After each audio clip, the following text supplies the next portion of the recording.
Welcome to Economics Happy Hour. My name's Matt, And I'm Jadrian. and this is our last episode of 2023. You're all done grading? I officially finished. What's today? We are recording on a Wednesday.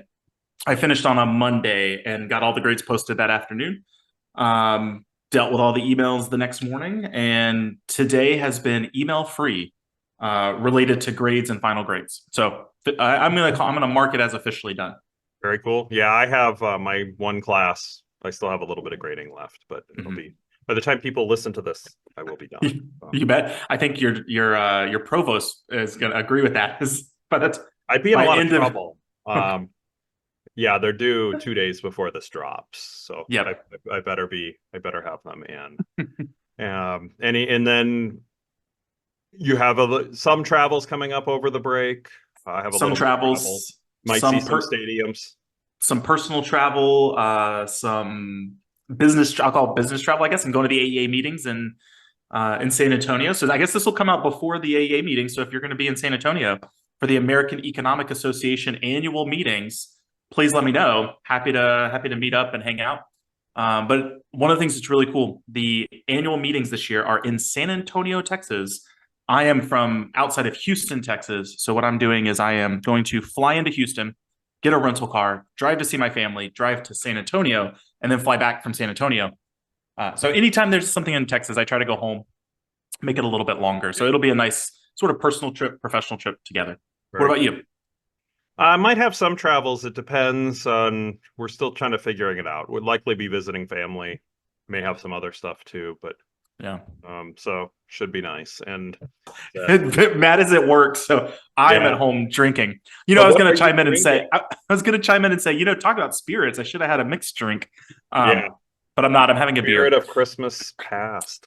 I What are did. you drinking today? I did invest in some. I think I'm going to try to make Brian, I would say, motivated me.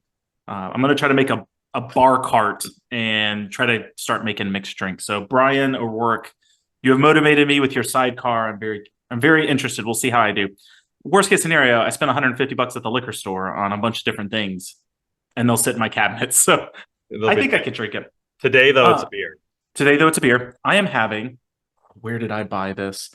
I either bought it from Trader Joe's or I bought it from Aldi. One of those. I bought it from a grocery store.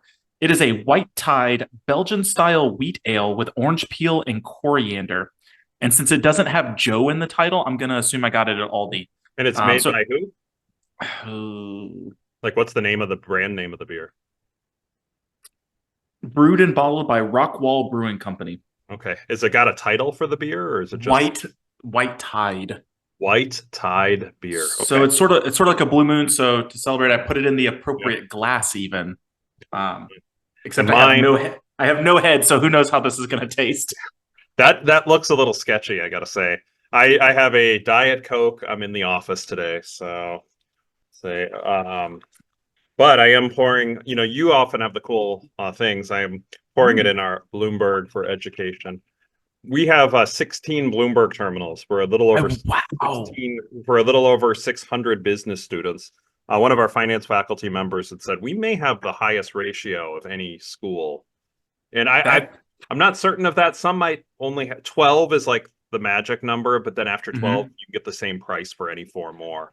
I suspect for Yeah. anybody who has more than 12, we probably have the most terminals per student of any school. I don't know that I can verify that, but I can tell you, at least from Penn State, I don't know how many they had in the business school. Not many, maybe four or five. I feel like it wasn't very many. I should say I don't know for sure.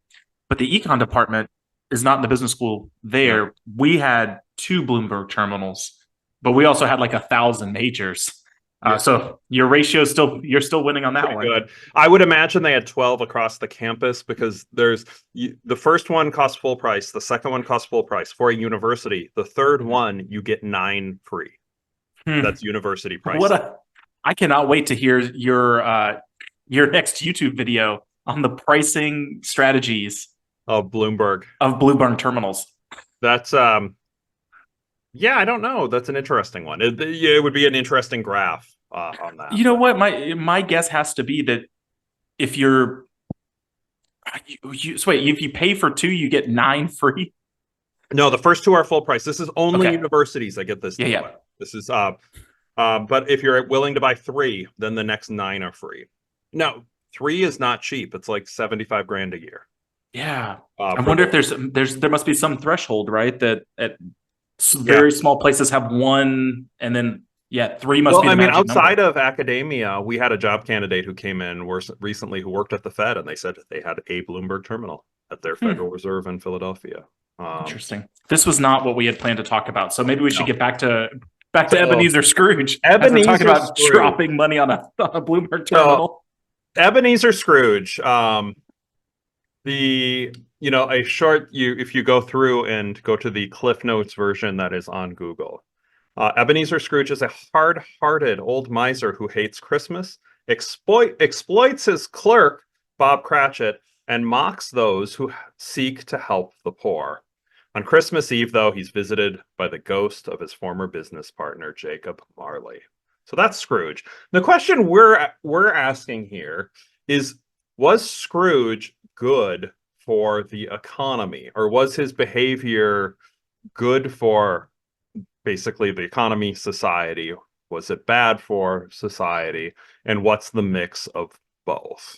Before we Uh, jump into this, I have a question for you. We are sure. talking about Scrooge in the Dickens tale at the time it was written. Was he good for the economy? Or are we saying, like, is somebody like Scrooge good for an economy today? I think you could go with either. Why don't we do both? Let's try to do both. Maybe we start Sure. with the Scrooge in the book, and then maybe we can transition and say, what about today? Because my Sure. answer is going to change, like dependent. That's why I ask. Okay. Um, the hard-hearted part, don't agree with that. So I don't know. Do you want to what do you want to give your take on this first, or do you want me to give a take on this first? I'll give you my take. My take is going to be very light, mostly because I think I, I think I have. I'm going to say maybe not an interesting take. I have a take. Yeah. I would say the Scrooge of yesteryear, the old Scrooge from the 1800s. I'm going to go with a resounding no, not good for the economy. And I have some reasons why that I'll kind of focus on it. If I were to say a Scrooge, somebody behaving like that today, not necessarily good for the economy, but better than the version we would have seen in the Dickens tale. So I would say a version of him today is better for the economy, not necessarily, I wouldn't say good for the economy, but better for the economy. That's my stance. So I'm going to say Scrooge, no, not great for the economy. Okay. Why was Scrooge not great? And I'm going to be disagreeing with you, by the way. So, I thought so. When you proposed this topic, I thought yeah. that this was what it was going to be. So Yeah. that's why I asked for the clarification. So Sure. I will say Scrooge of the when did Christmas Carol come out? Like middle of 1800s, right? When it comes to economic impact, and we'll say from an individual, billionaires, right, whatever companies. 1843. I'm gonna actually try to wait. You said 1843, right? 1843. Fantastic. I'm going to try to argue this from a macroeconomic standpoint. One of the big sort of kind of big picture stories is that someone's spending is someone else's income. So sort of this national accounting type approach to it. Investing in your business, yes, absolutely a good thing. Sort of focused capitalism, yes. That is, I mean, the Industrial Revolution is part of the reason that we have this hockey stick of growth where there's like no growth for centuries, and then the Industrial Revolution just dramatic growth. I think that sort of behavior is actually is important and good for the economy. However, part of the story of Scrooge is not necessarily that he was always investing in his company, but that he was saving that money and keeping it and sort of, I'll say hoarding, but not necessarily, it's maybe not the right answer. There was a lot of savings that he was doing. And in the mid 1800s, that sort of saving is not necessarily good for the economy. That sort of saving today is good when we think about financial systems and loans and sort of the monetary system of the United States or England at the time, like anywhere, is much better than it was before. So I'd say the saving behavior, no, it was not helpful for the economy. I hate this phrase, but you sort of need to spend money to make money.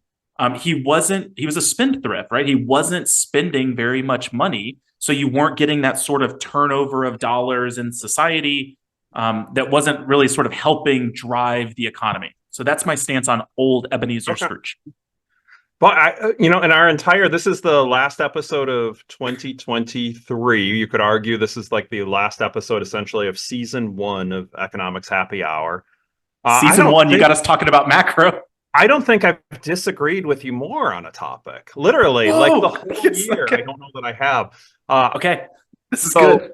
I think he was brilliant. First of all, there's the production aspect, right? This person did produce a lot, and there's the idea that entrepreneurs who produce things create a lot of value for society that's outside of what they keep.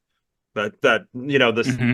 There's studies that will try to estimate how much. I've often seen it. It's 20 times that if you're creating so much of the value goes outside. And if you think about um, Microsoft and what it's done to, for operating systems, or if you think about Amazon, or whatever company you want to think about, Apple. Yeah, there are people who've become billionaires or multi-billionaires, but the world has all of these things to use for incredibly low prices because of the innovation. The So there's that aspect of it, but actually the miserly behavior, if you step back, all of these goods are produced and they're in society. And this person's rich and could Hmm. consume a lot of them, but instead isn't consuming them. So what's happening with those goods? With everything that's being produced, given that Scrooge isn't consuming them, that's free for other people to consume. So other people are living richer because he's choosing to live such a simple, basic life. And yeah, the whole the saving and investing part is the only part where there's like that does give me a little bit of a pause on this. Like, what happens with essentially the savings? Like, once you introduce money into an Hmm. economy, how does that all work? And in general, now, I mean, if somebody is saving money, then there's more money available for others to invest in whatever they'd like to invest in, and it's good. Back then, there's a question: could there have been some frictions on that? Well, perhaps, but overall, I would actually think he was helping in two ways. One is by producing all this stuff, and two, because wasn't consuming it, really meant everybody else is so much better off. That is an interest. Okay, so we obviously came at this from two different sides, right? So I came at it from the saving side. You came at it from the lack of consumption side. Um, Interesting. No, and I've seen. I mean, this is not my like original thoughts. I've seen others kind of talk through this a little bit, and there one of a quote that I love. I wish I knew who said it, and I wish I knew the exact quote, but I don't know that I completely agree with this, but I still think it's an interesting quote. So the only difference between a miser and a philanthropist is that the philanthropist is dictating where their generosity goes to. But the Hmm. miser is essentially spreading it evenly throughout society by not consuming. It's something I heard that I think within the last year, and I was like, that's just fascinating because Mm. you have the right to consume based on your income, and if you're not, that means all those things are available for other people to enjoy. Yeah, you know what? I had not like so. I will. I can share with everybody else that I listened to a story of a Christmas Carol on the way to this recording so that I could think more about it because it's just been, I mean, it's been, I don't even know how A long it's long been time, yeah. since I've seen a Christmas Carol, or even, I don't even know that I've read it, but I've at least seen it. And so I wanted to make sure that I was thinking about, and the entire time, all I could think about was this idea of when you and I talk about, good for the economy, was this idea is that, is money circulating and sort of recreating value back into the economy. And so I was thinking about it The from money from the side. sort of from the money side, right? From the Yeah, yeah, miserly side of like, look, he's saving all this money, he's not reinvesting it. He yeah. has made a business for sure. He's made a business, and that sort of the entrepreneurship side. I would say I agree with you. Yeah, This yeah, yeah. idea that he has invested in his business that is creating products for other people, part of the industrial revolution. And so I was really focused on the sort of saving side of Yeah. it, where that money's not getting reinvested, right? He's penny pinching. Um, and And normally we think about sort of this money multiplier that he, yeah, he spends $1,000, then somebody else he's buying things that is then somebody else's income. Sure, sure. And that is such a huge component of sort of the national accounting stance. And so I think the extreme version is, what if everyone saved all their money and didn't purchase things for other people, right? We would have this sort of collapse in GDP. A big part of economic growth is producing things for other people to consume. Yeah, and I think so I mean we know that he's kind of miserable. And I mean the way they set him up, right? You know, the short description, hard-hearted, right? Not really the most friendly person, kind of miserable in life. All of those, then you think, okay, it's about now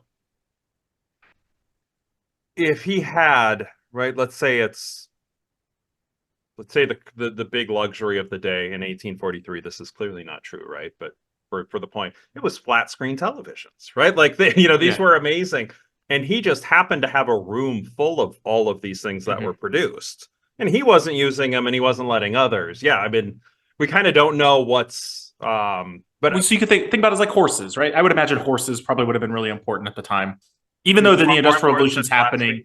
More than flat screen TVs. Yeah, because of things like carriages, right? Yeah. But here's the thing, though, right? So, but purchasing those TVs puts money that's income for other people who can then go out and buy the stuff that your company is selling.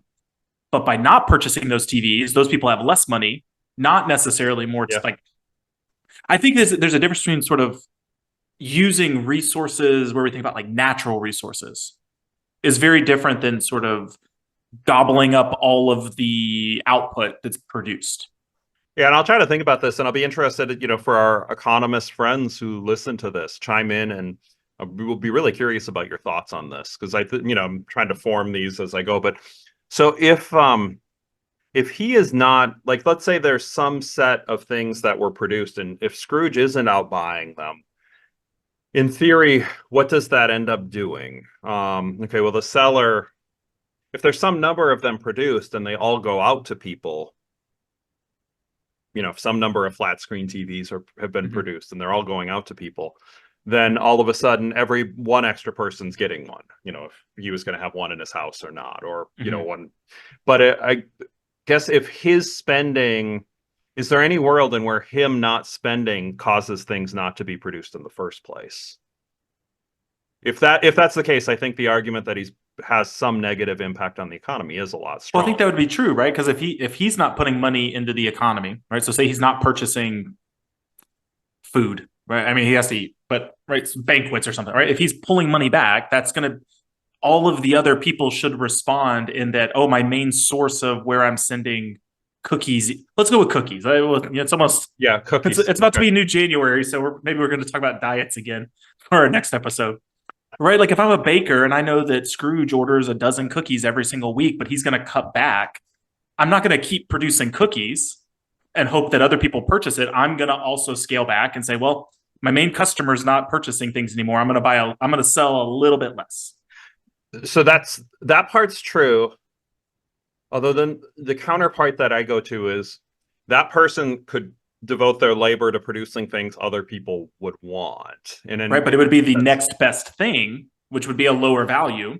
Could be a lower to the person producing, but they're whatever they're producing ends up enriching others' lives more. It's like their labor will be going to make somebody else's life richer.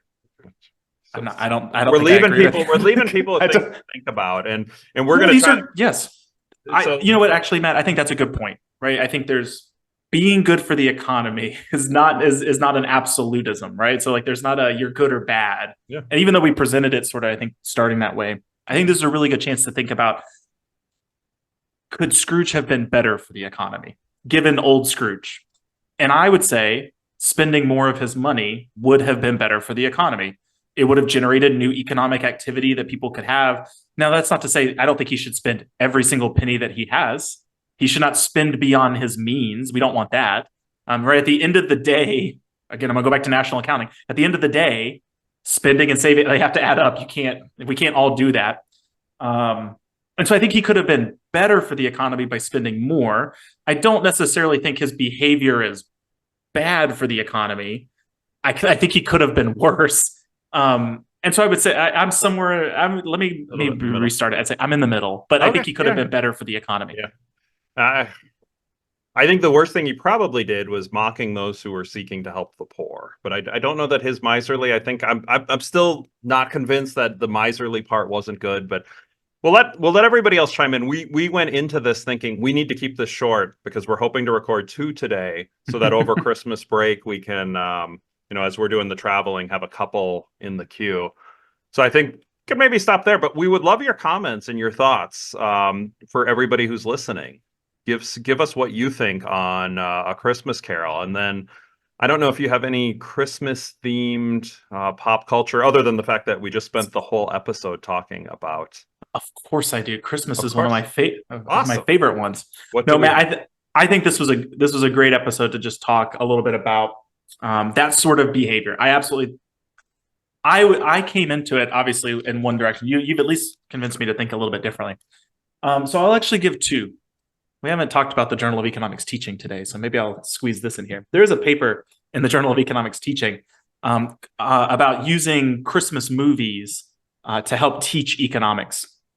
So it's by Amanda Manzik, who is at Shepherd University in West Virginia. She has basically created, I want to say it's about a dozen different scenes that you could essentially use as like a review of your principles of economics course. So if you're an econ teacher, and maybe this might be for next year, This will be you're for thinking next about, year. yeah, it's all Yeah, right. You're prepping for next fall. exactly. That's a really good resource. But my favorite one is actually one I don't show during the end of the month. I actually show it very early on in the semester, and I'll say it's Christmas adjacent. It is the scene from Jingle All the Way. Do you know that movie? I know of the movie. I Okay. remember seeing ads for it. I don't think I've ever seen Jingle All the Way. Oh, it's one of those very good bad movies. Okay. So Jingle All the Way stars Arnold Schwarzenegger, who is trying to find a very special toy for his son that is in incredibly high demand. It is a Turbo Man action figure doll, and so he's running all over town, going to different stores trying to find it. And so are other parents at the same time. And so they show up at a store. They got a limited shipment of Turbo Man action figures, and the store manager is standing up at the front announcing, like, we have a limited amount of Turbo Man action figures. And based on the laws of supply and demand, the new list price has doubled. And so they sort of talk about it, and then they have an auction where everybody gets balls to try to get Huh. it. But there's like this scramble to try to get these like lottery balls to win a ticket. So I use it to talk about elasticities and talk about how we observe a price change, and yet nobody leaves when the prices go up. And so I talk about it as like that's a really good example of like inelastic demand. That even though the prices have doubled, everybody's Yeah. still there. The quantity demanded has essentially been unchanged. So that's my favorite example. I use it in elasticity, but it's a Christmas movie, so I'm going to chalk it up in there. Yeah, very cool. Very cool. The one I will bring up, my last episode in my series on Friends, by the time this is out, it will have dropped. It drops, where this is a Wednesday, it's dropping tomorrow. And it is on gift giving. And we had a full episode devoted to a little bit about this last year, but there are several clips from Friends where gifts are exchanged, and some that reinforce the notion of gift giving is inefficient, whereas Mhm. Rachel is basically exchanging the gifts of everybody that gifts are gifts in order to get store credit to get whatever she wants. And some gifts of Chandler, an example of Chandler buying bookends for Phoebe and Phoebe and Rachel, and they're just making fun of him for why would you buy me these bookends. Then there's also, I think, a good example of where a gift has the sentimental value that increases way beyond the purchase price. And that actually, the gift example I use, it's not really a Christmas present, but it's the Monica sets up the scene for an engagement. Mm. And, it's way more powerful in terms of what it meant than just whatever the price would have been. So That's in interesting. terms so I think it kind of hits both of the various clips that are spliced together, kind of hit both sides of the is Christmas giving inefficient or efficient arguments that we brought up last year. And if you didn't listen to that because you're new, we will put a link to that, but it's another fantastic episode.